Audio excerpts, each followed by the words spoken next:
బాలున మధ్యాక చివరికి అనుకున్నది సాధించాడు. దొంగల్ని పట్టేసుకున్నాడు. ఈ క్రమంలోనే సత్యం ఉగ్రరూపంతో ఊగిపోయాడు. ప్రభావతిని, మనోజ్ని వాయించేశాడు. అసలు ఏం జరిగింది, ఎలా దొరికారు, అవన్నీ ఇప్పుడు వివరంగా చూద్దాము. బాలు మంత్రించిన నిమ్మకాయ అని అబద్ధం చెప్పి బాగా భయపెట్టిన సంగతి తెలిసిందే కదా. ఆ నిమ్మకాయ ఈ తల్లి కొడుకులను పట్టించింది. ఈ రవి, శృతి ఇంట్లో బంగారం దొబ్బేసిన వాళ్ళు ఎవరో తెలియాల్సిందే అనుకుంటారు. అలాగే బాలు నిజంగానే మంత్రించి నిమ్మకాయ తెచ్చాడు అని నమ్ముతారు. మరోవైపు మీనా కూడా అదే నమ్ముతుంది. అయితే బాలు ఆ నిమ్మకాయ కొన్నది నేను, స్వామీజీ లేడు, ఎవరూ లేరు, కావాలని అలా చెప్పానని నిజం రివీల్ చేస్తాడు. దాంతో మీనా మురిసిపోతుంది. ఓరి నా మొగుడో నువ్వు సూపర్ అయ్యా అంటూ పొంగిపోతుంది. ఇక శృతి, రవిలు గదికి వెళ్ళి వాళ్ళకు కూడా నిజం చెబుతుంది. స్వామీజీ మీ బాలు అన్నయ్య, రవి, మీ పెద్దన్నయ్య నిజం చెప్పాలని అలా చేశారు.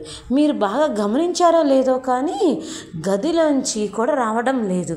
ఆ నిమ్మకాయని చూసినప్పటి నుంచి అని మీనా అనగానే శృతి నిజమే మీనా, నాకు కూడా అదే అనిపిస్తుంది అంటుంది. సరే బాలు స్కెచ్ వేశాడు కదా, దొంగ ఎవరైనా దొరికేస్తారులే నమ్మకం వ్యక్తం చేస్తుంది శృతి. రవి కూడా అదే అంటాడు.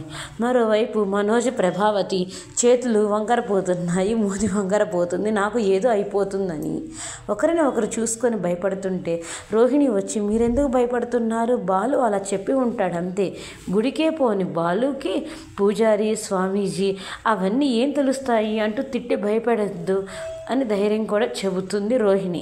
ఇక నిద్రపోతారు ఎవరికి వారు. అయితే మనోజ్కి తాను వీల్చైర్కి పరిమితమైనట్లుగా కలుస్తుంది. మరోవైపు ప్రభావతికి కూడా అదే కలుస్తుంది. దాంతో భయపడి ఇద్దరు హాల్లోకి వస్తారు. నిమ్మకాయ దగ్గరికి వస్తారు. ఆ చీకట్లో ఒకరిని చూసి ఒకరు భయపడి తేరుకొని ఆ నిమ్మకాయ సంగతి ఎలా అని చర్చించుకుంటారు. అప్పుడే ప్రభావతికి కామాక్షి గుర్తొస్తుంది. కాల్ చేసి చిన్న స్వరంలో ఇంట్లో బాలు చేసిన పని గురించి చెబుతుంది. కానీ చిన్నగా మాట్లాడటంతో అవతల కామాక్షికి వినిపించదు సరిగా. అక్కడితో నేటి కథనం అయిపోతుంది.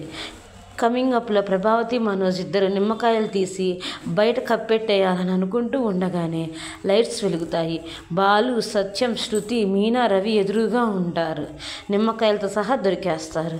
బాలు కోపంగా మనోజ్ని సిగ్గులేదురా నా పెళ్ళాం నగలు అమ్ముకోవటానికి అని తిడుతుంటే మీనా ప్రభావతిని నా నగలు తీసి ఆయనకి ఇచ్చింది మీరు కదా అంటుంది.